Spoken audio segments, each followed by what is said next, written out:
এগৰাকী জনপ্ৰিয় গায়ক জুবিন গাৰ্গ আৰু জুবিন গাৰ্গৰ আজি যি দৃশ্য আপোনালোকে প্ৰতিটো দৃশ্য আজি টিভি স্ক্ৰীণত দেখিছে, প্ৰতিটো দৃশ্যই নিশ্চয়কৈ আৱেগিক। আবাল বৃদ্ধ বনিতা সকলো ওলাই আহিছে ঘৰৰ পৰা, সকলো আজি পদপথত। আৰু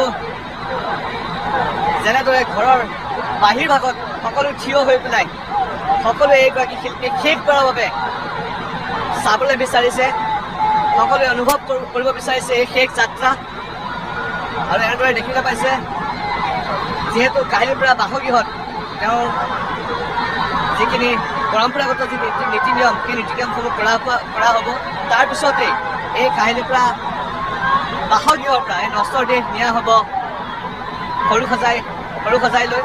তাতো যিহেতু লাখ লাখ জনতা, লাখ লাখ অনুৰাগী তাত ৰখি আছে শিল্পীগৰাকীক শেষ কৰাৰ এক আৱেগিক মুহূৰ্ত, সকলোৰে চকুত চকু পানী।